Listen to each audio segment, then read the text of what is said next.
Chẳng mở việc anh nhóm trong vậy nó cứ như này ta ớt sơ bằng nước chật phá Bởi dương tự đăng tha việc ai thật thể hộ tế này không chỉ vật mà được dương việc muối để trong vậy tới ba nhóm cứ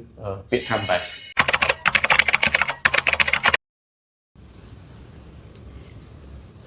តើបងអាចជួយបកស្រាយបានទេ តែប៉ាខ្ញុំគឺគាត់ជាមនុស្សម្នាក់ដែលគាត់អត់ចូលចិត្តនិយាយច្រើនឬក៏និយាយពាក្យថាស្រឡាញ់កូនទេ việc muối để trong vậy tới ba nhóm cứ việc tham bạch topic ពីវាឪពុកហ្នឹងគឺរៀង so touching សម្រាប់ខ្ញុំអញ្ចឹងណា ការលះបង់នេះគឺជាពាក្យមួយដែលយើងមើលទៅដូចទៅសេធម្មតាប៉ុន្តែគឺវាមានន័យច្រើន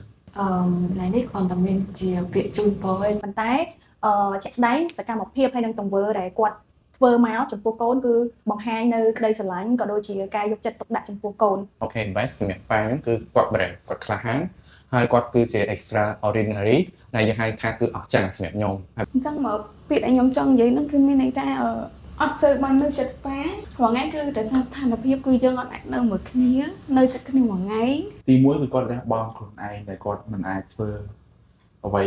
ល្អខ្លួនឯងទេប៉ុន្តែគាត់សុខចិត្តឲ្យកូនតបមកគឺតាក់ទងជាមួយនឹង strong គឺគាត់រឹងមាំហើយចុងក្រោយគឺពាក្យថាសោកគោគឺគាត់មានការគិតទៅលើកូនរបស់គាត់គ្រប់ពេលវេលា ចង់ប្រាប់ប៉ាថាគឺស្រឡាញ់ប៉ាខ្លាំងបារម្ភពីប៉ាគឺស្រឡាញ់ប៉ាមែនតើ គាត់ខំលះបង់ពេលវេលាគាត់ដើម្បីលើកទឹកចិត្តកូនហើយអ្វីដែលសំខាន់នោះគឺគាត់លះបង់អ្វីគ្រប់យ៉ាងដែលគាត់មានទាំងអស់ដើម្បីឲ្យកូនល្អទោះបីជាគាត់គ្មានអីក៏គាត់ឲ្យយើងដែរ អញ្ចឹងបងមានពាក្យពេចន៍អីនិយាយនៅក្នុងថ្ងៃទិវាលោកឪពុកទេ កូនចង់និយាយប្រាប់ពុកថាកូនធំហើយកូនអត់ចង់បានអីពីពុកច្រើនទៀតទេគឺចង់ឲ្យពុកមានសុខភាពល្អចាសុខភាពមាំមួនល្អមាំមួនហើយនឹងរីករាយជានិច្ច ជូនពរឲ្យលោកប៉ាទាំងអស់នៅលើពិភពលោកឲ្យគាត់មានសុខភាពល្អសុខសប្បាយហើយនឹងអាយុយឺនយូរ គោលបំណង wish តែមួយសម្រាប់ខ្ញុំគឺចង់ឲ្យប៉ាអាយុវែងនិងសុខភាពល្អ រយៈពេលក្នុង70-30ឆ្នាំជាងនេះខ្ញុំគិតថាក្នុងនាមជាកូនម្នាក់យើងត្រូវតែយកចិត្តទុកដាក់ចំពោះឪពុកម្ដាយរបស់យើងមិនថាឪពុកមិនថាម្ដាយតែក្នុងពេលនេះខ្ញុំសូមនិយាយថាឪពុកឯដោយសារធម្មតាពេលខ្លះ